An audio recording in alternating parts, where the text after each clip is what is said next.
Hello, folks, and welcome to Parsha class. I'm very excited today to have with me, as you can see, he's really right here with me. So first of all, a very good friend of mine, above all, my friend David. But I introduced David last week, or I said that David would be coming last week, and I spoke of him as the person who has most influenced my Torah teaching. He's a history teacher by occupation, but most influenced my Torah teaching. And I remember before I was friends with him that I remember hearing, oh, he's such a good teacher. You should go to his Parsha classes. It's so great, such a good teacher. And then I remember going and leaving, and I was like, what do you mean he's a good teacher? Like, he hardly talked. Everybody else was doing the talking. Like, I didn't quite get it, because I was really schooled in the, like, you just talk for an hour.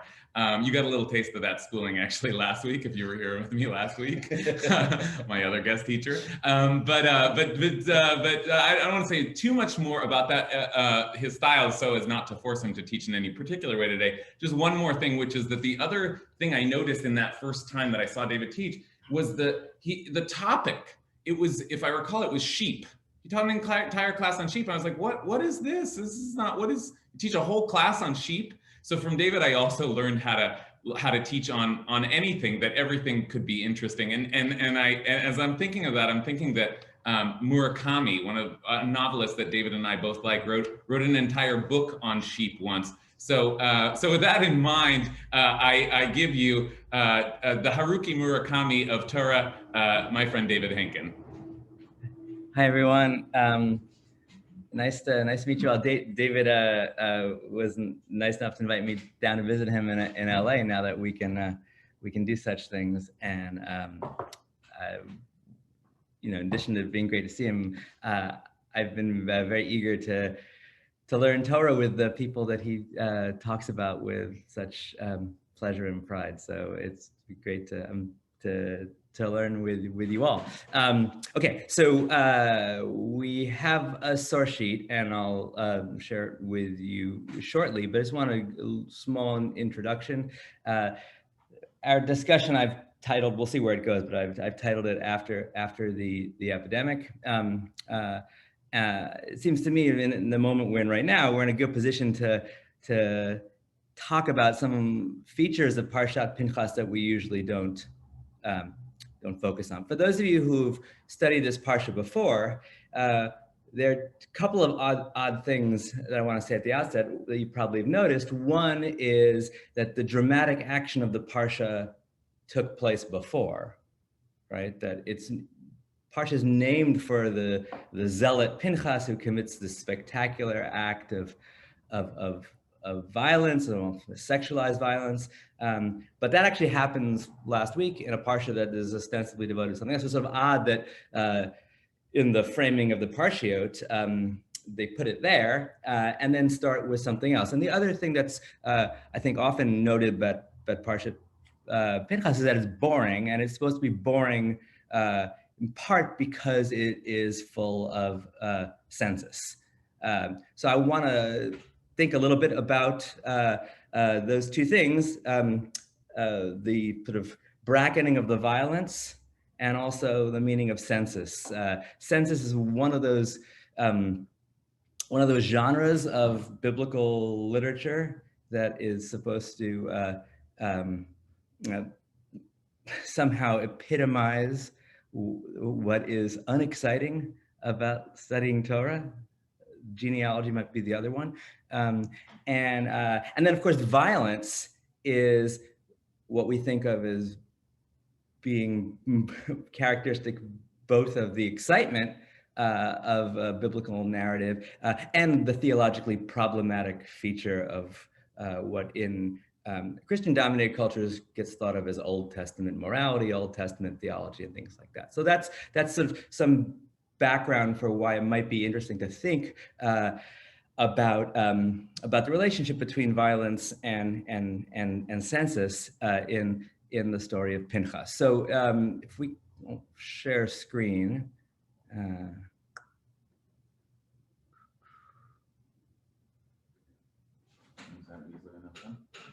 We're good? Yeah. I wanted to very briefly remind you what happened on the last episode of this weekly serial, which is the story of idolatry, intertribal sexuality, and then violence. I see a hand though. Hang on. Oh, we're good. It's just a sheet. Great. So I'm going to read this quickly. Remember, this is just like at the beginning of the episode, and we're told what happened last week. Israel was staying at Shittim. The people profaned themselves by whoring with Moabite women who invited people to the sacrifices for their God. Okay? So a combination of idolatry and then some kind of sexual offense, whether it's promiscuity or whether it's crossing some ethnic line for sex. Those two things are linked. Thus, Israel attached itself to Baal Peor, that's a god, and the Lord was incensed. The Lord said, take the ringleaders, have them publicly impaled, and then Moses does what he's told. He says, each of you slay the men who attach themselves to Baal Peor. So the idea is that God is going to punish ringleaders in order to spare the rest of the people. And then someone who isn't God, one of the Israelites, came and brought a Midianite woman over to his companions on the side of Moses. And when Pinchas, the son of Eleazar, son of Aaron, the priest, saw this, he took a spear in his hand. He followed the Israelite into the chamber, stabbed both of them, the Israelite man and the woman, through the belly, through the midsection. And the commentators sort of pursue that and suggest that somehow the spear literally interrupted the act of sex in which they were engaged. Then the plague against the Israelites was checked. So if we were studying last week's Parsha, I would ask you to sort of notice and try to make sense of this sort of strange turn, because we didn't really know there was a plague. We assumed that the ringleaders were going to be killed, but apparently ringleaders were going to be killed in order to stop some other kind of divine justice, in this case, a plague, a magefa, right? An epidemic, something that's associated with disease rather than other kinds of divine killing. And we think often people, especially people who haven't studied the Torah, assume that God kills people through thunderbolts or whatever, smiting and slaying. But in fact, quite commonly, God kills people through disease.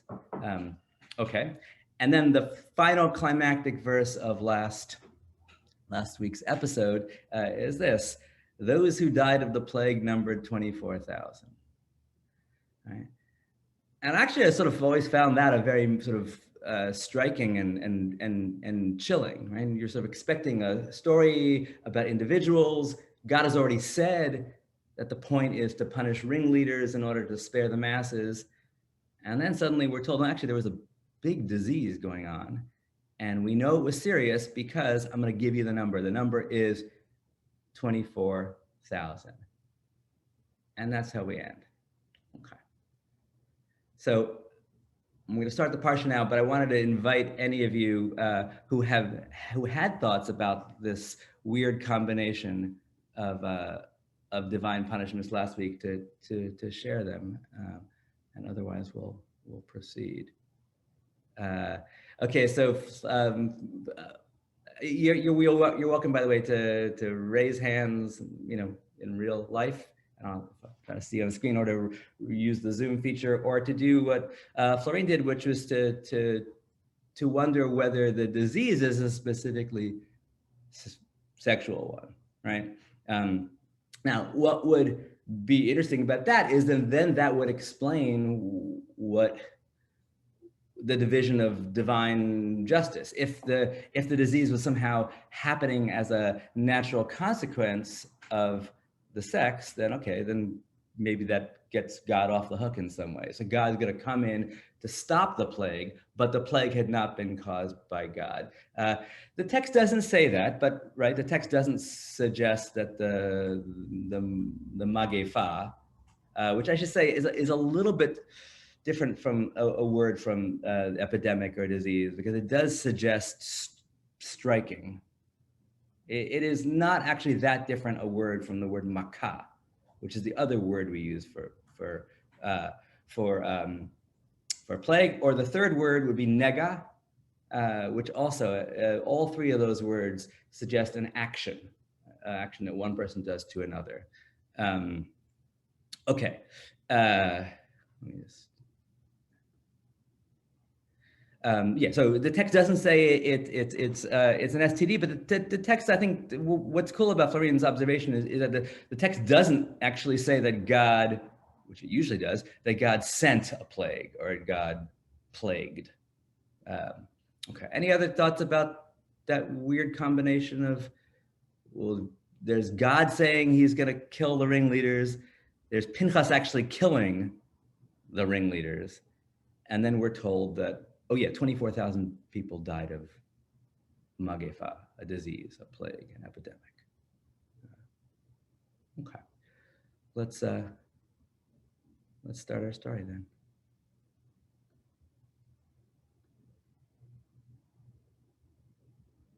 Okay, and David tells me that I'm going to be the reader today. Is that the? All right. Lord spoke to Moses, saying, Pinchas, the son of Eleazar, the son of Aharon, the priest, has turned back my wrath from the Israelites by displaying among them his passion for me, so that I did not wipe out the Israelite people in my passion. So the text gave its version, the narrator did, and now God comes in and gives his version. He says, well, here's what happened. Pinchas was able to spare the people from genocide. Why? By displaying his passion on my behalf. The word passion is a translation here of kina, which we might think of as jealousy, as in a jealous God. But because he displayed the emotion that might be attributed to me, God says, I was thereby able not to entirely wipe out the Israelite people. All right. And then he says, therefore, I grant him my pact of friendship, right? My pact of permanent peace. Right? Well, we have a thought from Ariel. Ariel, do you want to say it out loud? Let's make sure. Wait, I think you're muted.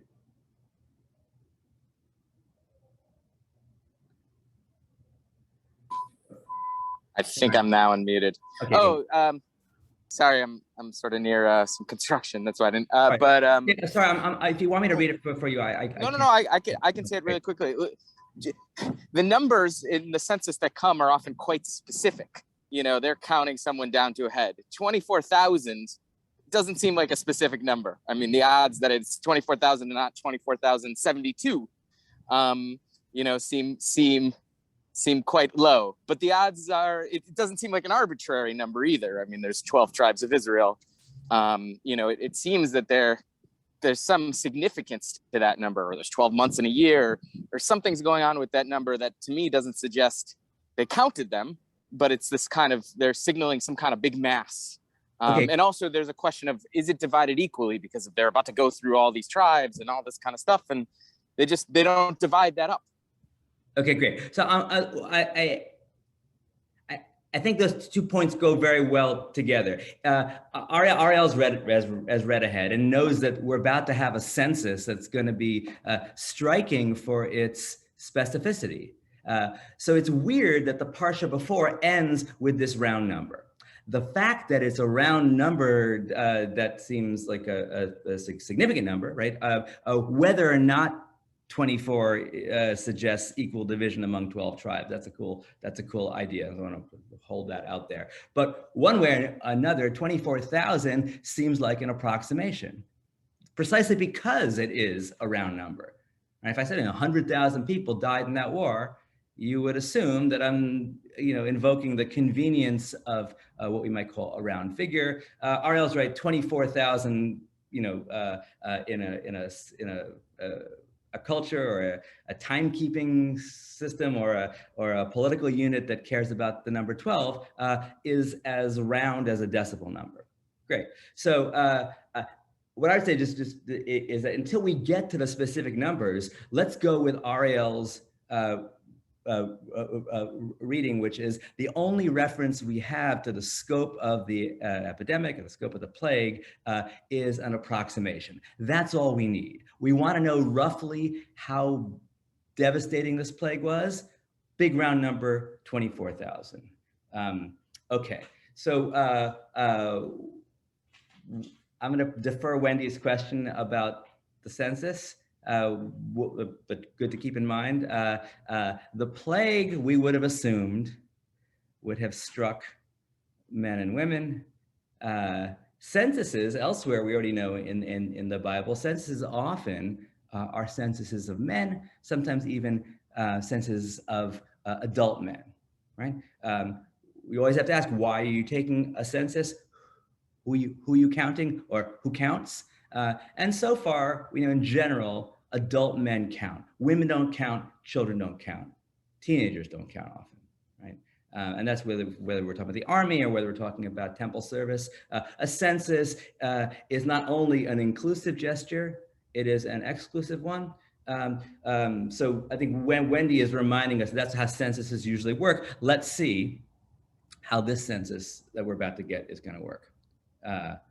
Okay, let's go back to our.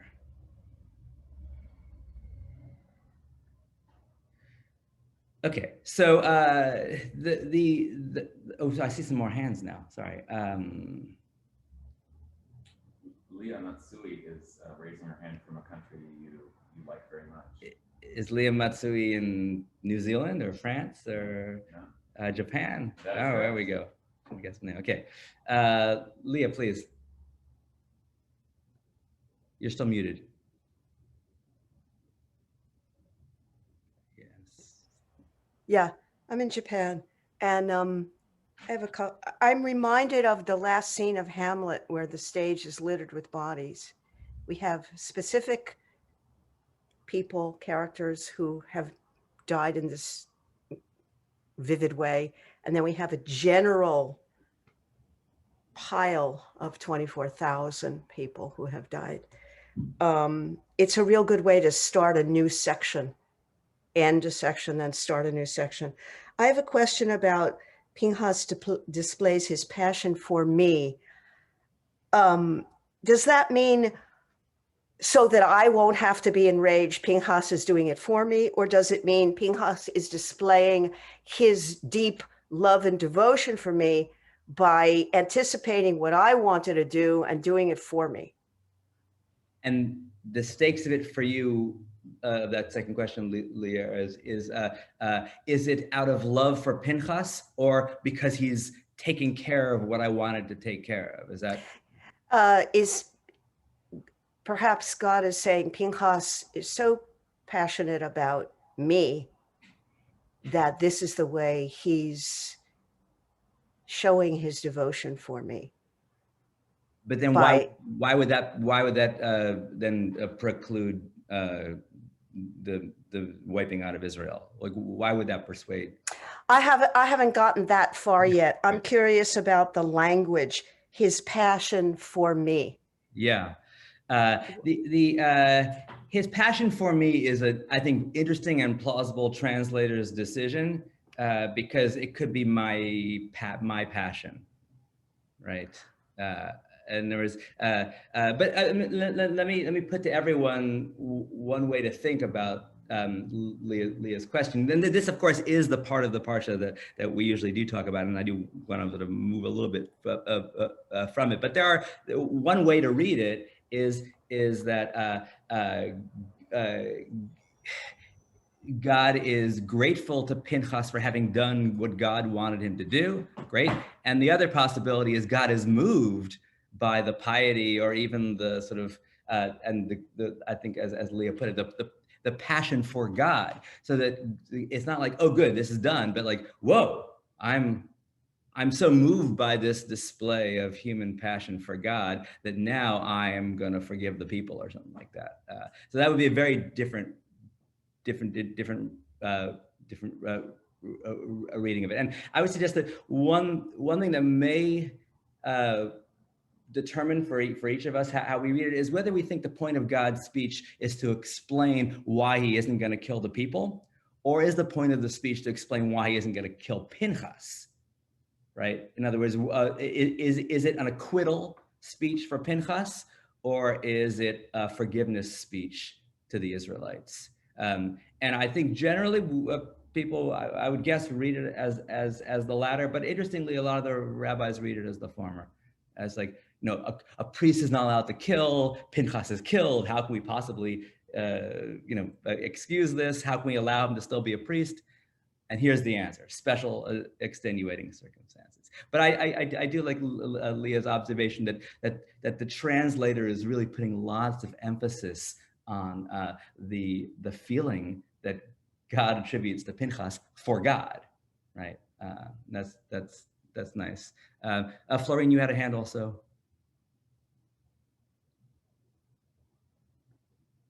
I think you're muted still. Sorry.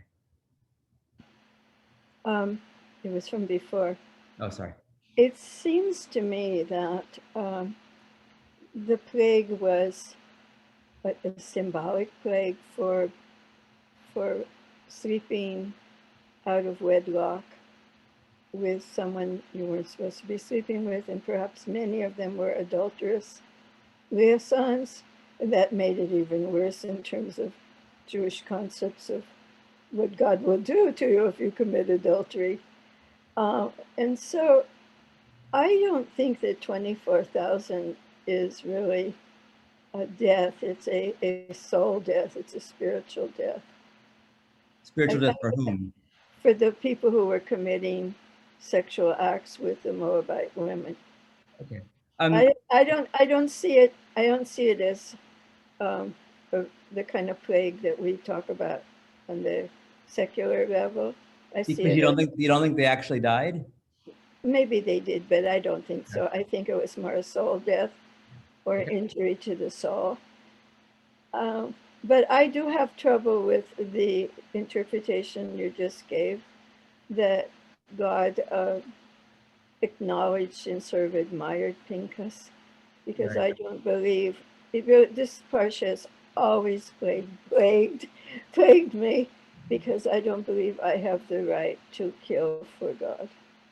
I mean, it's precisely because a lot of traditional readers have seen this story as theologically problematic that they have tried to turn it into a defense of him. Many other traditional readers don't see this as theologically problematic, and there are a lot of us on this call, so my guess is that we all have different feelings about whether we could believe in a God who wanted human beings to kill other human beings on his behalf. One thing I want to say on Florine, Florine's reading is that it has to do with adultery, and just point out that may be, but marriage is never mentioned in this. In this story. So that may be the Jewish value that you want to bring to make sense of this plague. The narrator of this text doesn't seem to care about marriage one way or the other. Ariel and then Richard.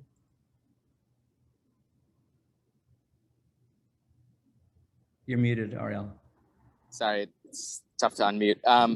So one last thought on this, which is, one thing the priests do quite regularly is sacrifice things.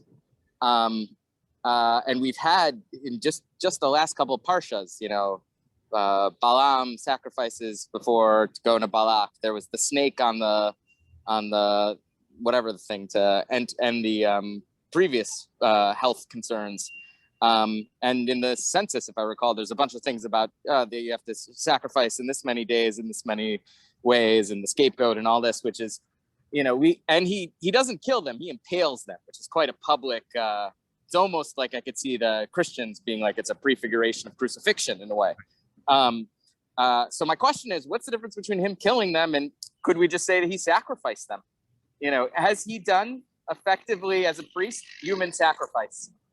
Okay, so for sure, all of these things seem to be about sacrifice, except for one. Let me hold up there. But this is explicitly framed by God as a sacrifice. If you understand sacrifice as one person or one animal or one thing being destroyed to get a larger group off the hook, right?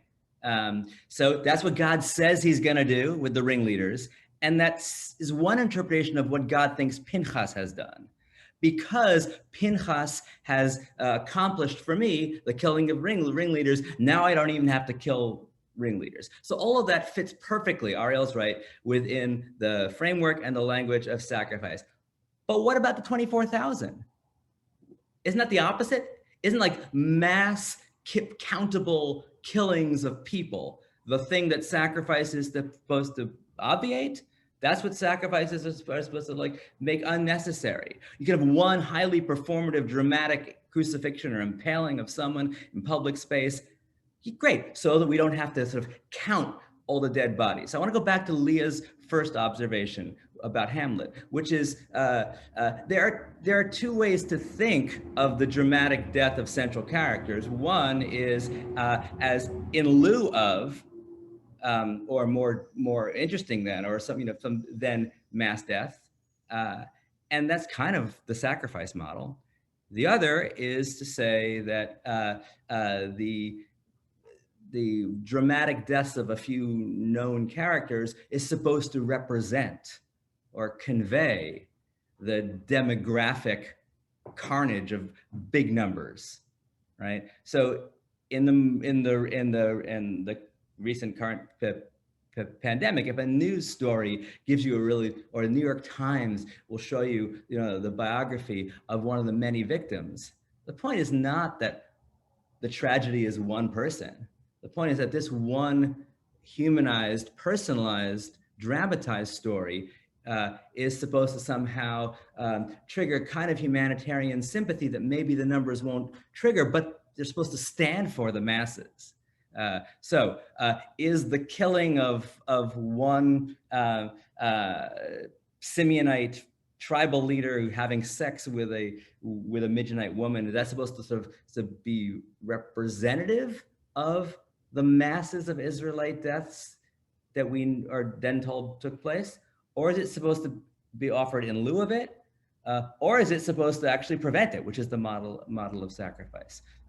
So I think that's one of the stakes of how you feel about Ariel's suggestion that this is a sacrifice story. Richard and then David.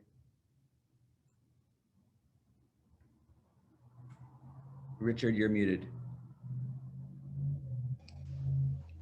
Okay, now I can unmute. Okay. Pinchas is a zealot.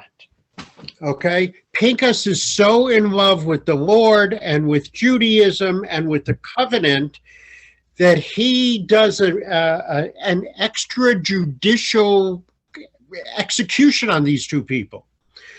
But zealotry is recognized, isn't it, in the Talmud? I know that there are cases where a subverted city is turned away from God, and on the orders of the Sanhedrin, we're supposed to go and surround that subverted city and kill all those people.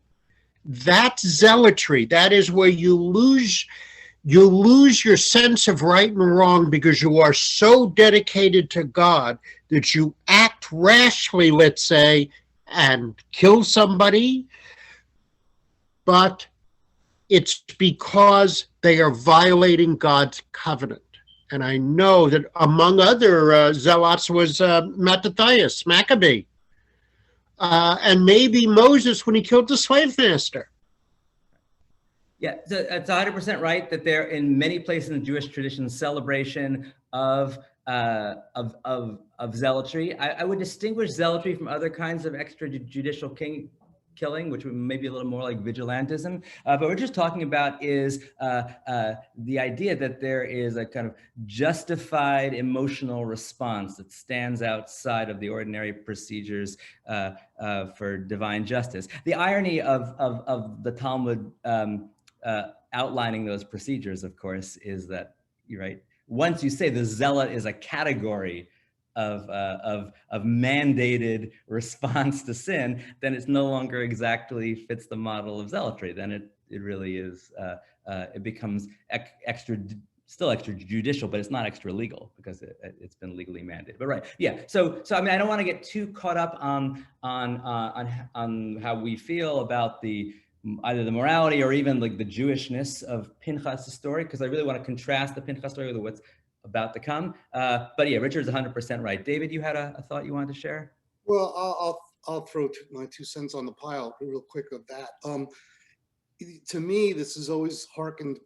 Well, let's see. God is looking for a certain kind of leadership now. He's taking the people out, and they're about to get into the promised land. And it just feels to me like, the last time we had plagues and massive death was Exodus, and it was to harden Pharaoh's heart. And here we're hardening the Israelites' hearts. Like, you guys are going to be in battle. You guys are going to do it.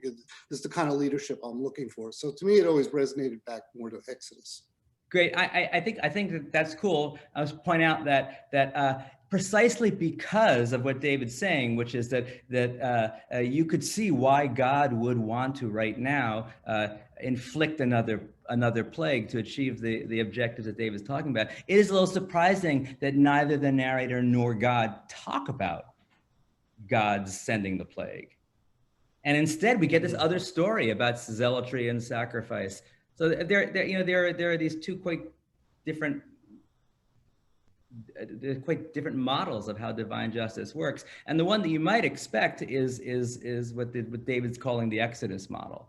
But instead we have this other one, which Richard's right is familiar from other Jewish sources, but does seem like a little bit different. All right, well let's so we have God's acknowledgement of Pinchas's zealotry, and let's move a little bit forward, and then the narrator comes in and says, oh, and by the way, the 2 people who were killed, I'm going to give them names. And so this goes, I think, a little bit to Leah's observation that one thing that stories like to do is give you a recognizable, identifiable character to represent to represent whatever is going on, to represent the suffering, the pain, the death, or the justice. And so we're given both the name of the man and the name of the woman, right? Okay, so we're immediately reminded that this is a story about women as well. And the naming of a woman in a dispensation of divine justice is a little bit unusual for the Bible. Naming of anyone, if you want to compare this to Egypt and the Exodus, naming of anyone is kind of unusual, but especially the naming of a woman. Okay, so they throw that in there, right? What I really want to encourage you to do is just notice how strange an account of this. How strange an account of story this is. Okay. So then, right after they named the women, then they named the victims of Pinchas's zealotry. There's this strange thing, which we have verse 1, when the plague was over. And then I want to call your attention to something I don't know whether you ever talk about in this group, but that little pay in the middle of the verse tells you that the scribe writing down this text stops the line. It's like the equivalent of hitting return, right? A samech would mean like hitting tab to create a big space. A pay means a space that goes all the way down the line. So the way we break up the verses, the verse goes, when the plague was over, the Lord said to Moses and to Eleazar and the son of Aaron, the priest. But the tradition of how to write this actually says, when the plague was over. Stop. Not only stop a sentence, but stop a section. Stop what we actually call a Pasrsha. The word Pasrsha, technically, though we use it often to refer to the weekly readings, refers really just to a chunk of text. So there is something like climactic about these 3 words. When the plague was over. Stop. Okay? We can think about what that means. When the plague was over, the Lord said to Moses and Eleazar, the son of Aaron the priest, take a census of the whole Israelite community from the age of 20 years up, by their ancestral houses, all Israelites able to bear arms. What is the connection between the plague and the census, Pinchas and the census, Pinchas the plague, and then we're suddenly given the plague again, right? We're told at the very end of last week's Parsha that there was a plague. Then we go back to telling the stories if it's really just about Pinchas and his zealotry. But then we go back to the plague. But the response to the reminder of the plague is that there has to be a census. So I'll put that question to you all. What is the census doing here? We've had census in the past, and ordinarily we think of them as somehow about military mobilization. You want to know how many fighting men you have as like an assessment. I mean, counting people is a strange and powerful thing, right? And it's worth thinking about why we do it at all, particularly in the modern world, but and why we do it in the Bible is another question also. Why do you, and it's a taboo thing, right? In the book of Samuel, King David is punished for a census. Counting people is not only a neutral thing, it's both powerful and in some ways transgressive. So any thoughts about why there is a census right now?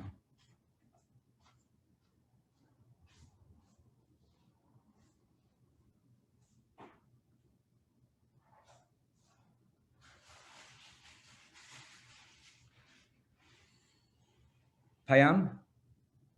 I mean, the straightforward answer is that in the paragraph before, it says they're going to war against the Midianites and the Moabites, so they need to know.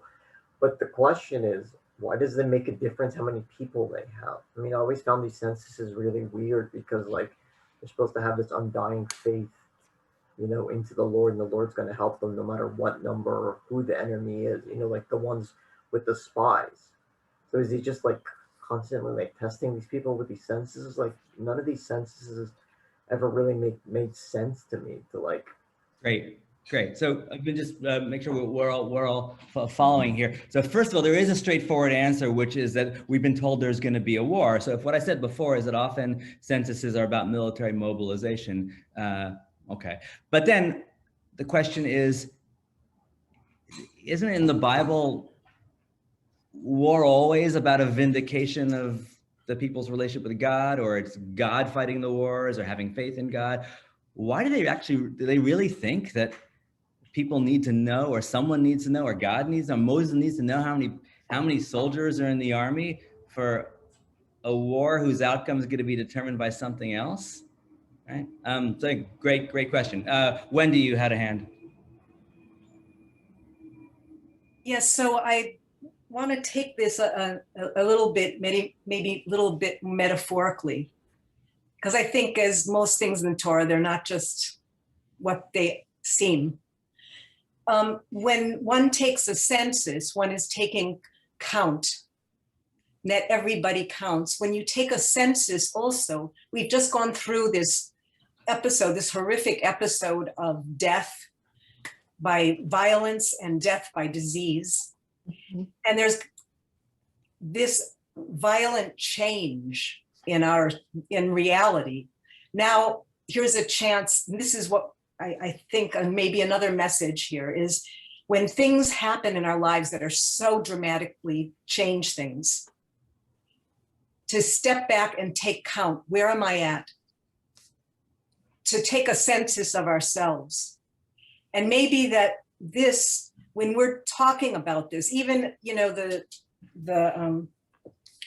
notion of God in relationship to Pinchas and so forth, these feelings of zealousness, of passion, they are direct communications of human feelings.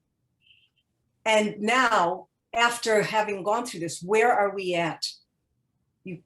Are you still loving me, God? You're going to stay with me? That's what this is about. Okay. Not, oh, I am here for you, and this is a relationship that we have. This Great. Is what's going on. So let me just contrast that with what Payam says. So Payam says it's in preparation for the dramatic development that's going to happen. I think it's that too. And, Sure. right. Yeah. No, these aren't mutually exclusive. I just want you to see the difference. So Wendy says it's a response to the trauma that has just taken place. And Wendy, it sounds like you prefer to sort of think of this stock taking as emotional, but you could also just see it as and spiritual. Practical.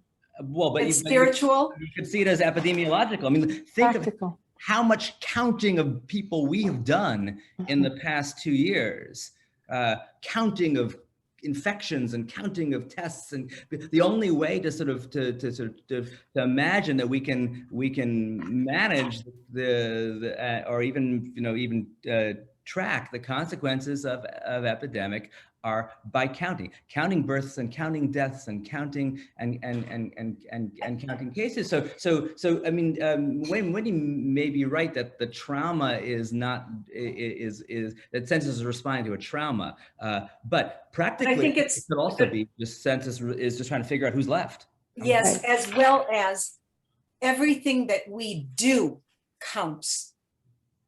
Our actions count. Okay. We're counting. A census is a count. What we do, and this is what Torah is about. What we do counts. Great. But everyone counts. I want to remind you all of Ariel's question before. What's the difference between the census that the narrator already gave us before, that we lost 24,000, and the census that we're about to get that's going to be very particular? Wendy says, well, one issue could be every individual counts. Every individual counts might require a more detailed census than the one that was provided by the narrator. Okay, and I'll call your attention in the chat to two quite different remarks. One is that epic movements or changes require stock taking. Right, that's like thinking of the census as national stock taking, not in the sense that Wendy meant, but just in the sense of here's a new era. And then what about the idea that the census is about something completely different? It's not about tracking the epidemic, and it's not about preparing for war. It's actually about preparing for land ownership. And I want to I'm not saying anything about that now, but we may or may not get to it. Going back to the but there's that. Okay, and yeah. So hello, Susan Kamen. I mean, Susan's pointing out that it could just be quite simple. You want to know who's left, and that is the interpretation that Rashi brings down is like from the Midrash is, what's this like? It's like you own a lot of sheep, and there's a wolf attack. After the wolf attack, you count in order to figure out left. The damages. Great. Jen, you had a hand? Yeah, and I am interpreting this through a lens of emotion, but I think that's appropriate because I think the horror of what happened in the previous episode, like, rightfully can color the way that we interpret this. And I'm horrified by it. I'm also a little ashamed of that story. And I'm holding that while I'm interpreting this, because I'm looking at the narrative impact of going from that story to boring stuff, right? And I'm going to guess it was boring for centuries for people. It's very few people are going to be excited by that. And it's numbing. It's distracting. It's this horrifying thing just happened. This murder just happened. I can't get the Moabite woman out of my head, nor could the person writing this. Mass death. Let's distract ourselves. Let's do something really technical. And in fact, let's distract ourselves to prepare ourselves for war. Move your mind away from this murder that happened, this horrible thing. And let's just get pragmatic right now. And I get the function of that, and it makes me mad. That's a great observation. I'll point out that the sort of experientially, I think that's typically how the reading of Parshat Pinchas in synagogue always feels, right? You had this dramatic episode last week, and then there's this defense of it in the beginning, and we're all agitated, and we get the names of the victims, and then we get this sort of nameless census, and it's all boring, and the tropes repetitive, blah, blah, blah, and there's something of therapeutic value to moving to boredom. Okay, that's great. I just want to point out how different that is from the understanding of the census and what census means that Wendy gave us. Because Wendy said that a census is therapeutically valuable, not because it numbs and bores us, but because it validates us. Everyone counts. Stock taking. It's the opposite. So one thing to think about when you, if you read the census on Shabbat or in general, is, or how you feel, where we just finished a decennial census in the United States too. What do censuses do? Do they like reduce people to numbers and therefore kind of suck the drama out of our lives, maybe in a welcome way, maybe especially after an epidemic? Or do they do the opposite? They actually give us a chance to really take stock and really affirm the significance of every individual person. And this is, I think, a dilemma about numbers in general. Is counting people reducing, dehumanizing because it turns people into numbers? Or is it legitimating and validating because it says that everybody counts? I mean, it's that I think that that ambiguity is present even in the way we use the verb count in English. Okay, so I think that's an interesting difference just in terms of how Wendy and Jen have responded to the presence of a census here. Wendy sees it as like a welcome reassertion that everyone has to take stock of their feelings. Jen sees it as a welcome boredom that allows, in a disturbing way, she says, that allows us to sort of move past the narrative trauma of Pinchas's zealotry. Okay, let's. I do want to make sure that we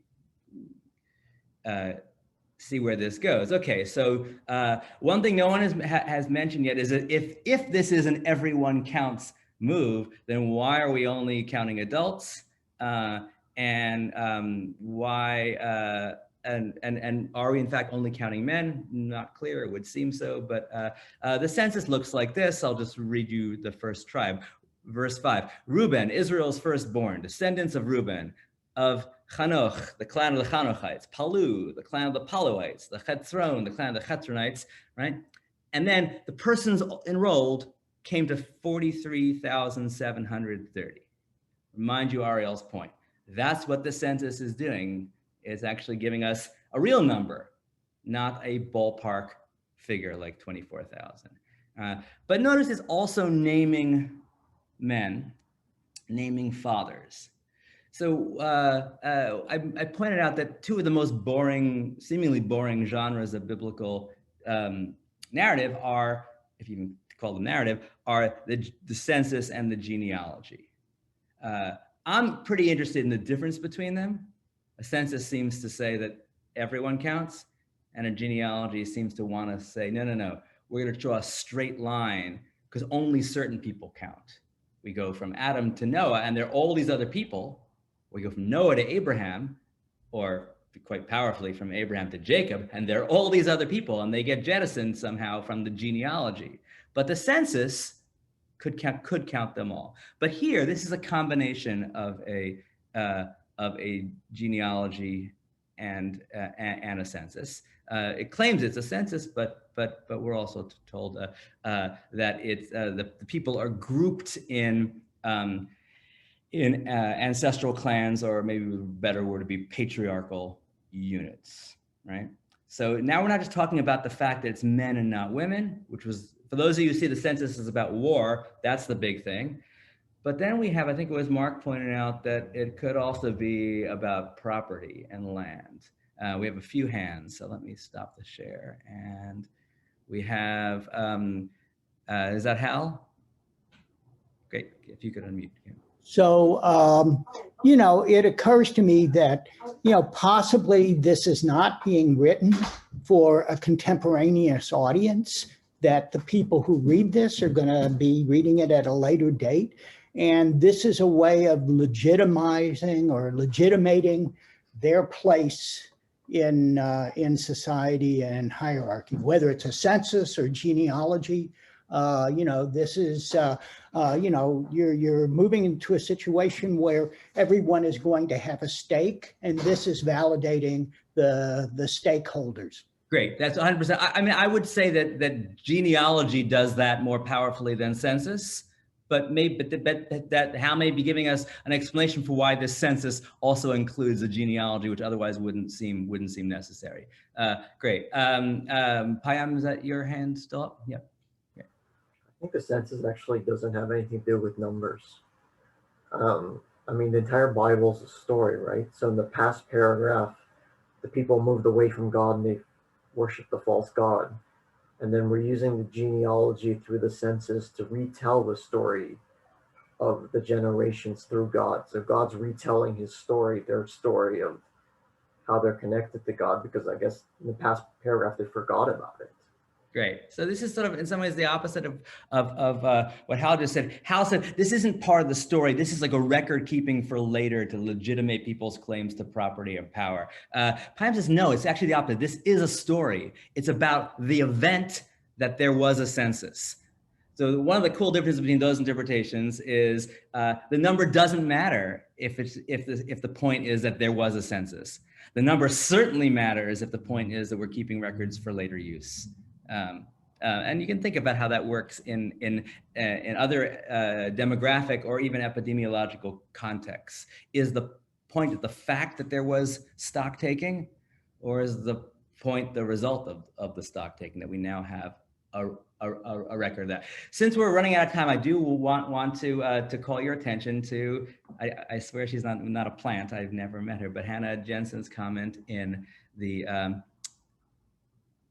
the chat, which is, oh, hold on, but yeah, Pinchas is the story, is the Parsha of the census, but isn't it also the Parsha of a story that we often think of as a feel-good story, which is the Daughters of Slavka. So let's move to that. In the middle of the Parsha, we have this: the Daughters of Slavka, of the Menashe family, son of Chefer, son of Gilad, Machir, Menashe, of Joseph, right? So someone's located in this, patriarchal genealogy.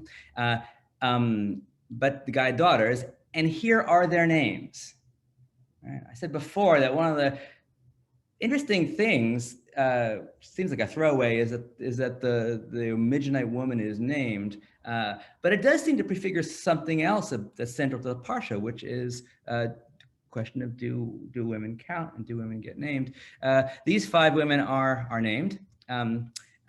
They stood before Moses, Eleazar, the chieftains, the whole assembly, and they said, our father died in the desert. He was not one of the Korach faction, which banded together. He died for his own sin, and he has left no sons. Let not our father's name be lost to his clan just because he had no son. Give us a holding among our father's kinsmen. What's their claim?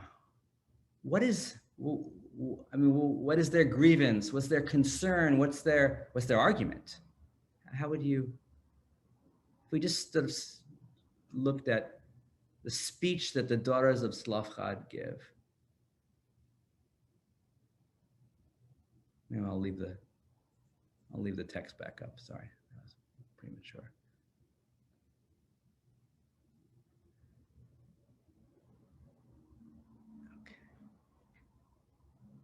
So I don't have on this screen, I don't have, oh, I do, Matthew.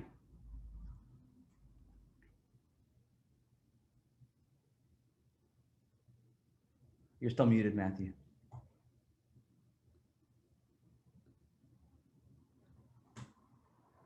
Yeah, you're still muted, sorry.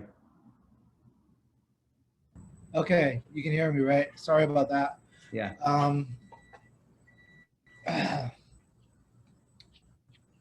Okay, I'm sorry. I forgot what I was going to say. Okay, that's fine. There was another hand. Was it Ariel? Did you have a hand? I'm not seeing the whole screen. Okay, so I'll point out 2 things in the chat, which I think of as different. One is Mark says no males equal no inheritance. Miriam says the focus is actually on the preservation of the family name. I mean, they're talking about the same phenomenon, but is the crisis that there is no inheritance, or the crisis that there's no legacy? In other words, is it from the perspective of the dead or the perspective of the living that there is a problem? Would be one way to think of the difference between Ariel and Mark's point. Ariel says it's a purification ritual. I think we're going to ask him to elaborate, because it's not obvious how that works. To me, I guess that I view this whole thing as, if you think about this in scope, they're about to go into the land of Israel in fairly order, and all that generation that, you know, wasn't allowed to go into the land of Israel, including Moses, is about to die, or Aaron just died. So there's a generation change, and there's this, they're about to go somewhere holy. So, you know, the question is, who's holy enough to go into this land? I mean, you know, who's holy enough to fight in this army, right? Like, you know, the fact that we don't know the numbers before is because, you know, like, a bunch of people died. They didn't count in that same way. And now, like, for a bunch of reasons, to go to war, to divide the land, but to be, you know, we impose our own morality on this, that this is a sort of terrible story. But I think from the perspective of that time, and frankly, a lot of Jewish history, and not just Jewish history, like the Crusaders would do the same thing, Hamas would do the same thing, right? Like, this is about the morality of being pure to own this piece of land. Right, but how are the daughters of Slavka asserting their purity? I mean, it doesn't seem like they're not even asserting their innocence, nor are they asserting their father's innocence. Matthew says that they're asserting that they are part of Israel, and that's right. But notice that they're not talking about themselves. Let not our father's name be lost to his clan just because he had no son. Now, they may be motivated by a desire to own the property, to count, to be included, right? Say, you know, you didn't count us in the census, but look, we count. But that's actually not the argument they make to Moses. That's not the argument they think is going to win the day. They say that our father, though he was a sinner, needs to have his name perpetuated, right? So, anyone want to make sense of that? We typically think of this as a feminist story where women are able to carve out some small niche of economic independence and autonomy. The spoiler alert: in a few weeks, we're going to see that there's great constraints on the daughters of Slavka. But even here, when they make this claim, it seems that they're asking to count. They're asking to be counted. I think right that Matthew's right. They're asserting their belonging in Israel, but they're asserting it on behalf of a dead, sinful father whose name has to be preserved somehow. Matthew says remembered as a negative example. Payam says this is strategic. This is tactical. They're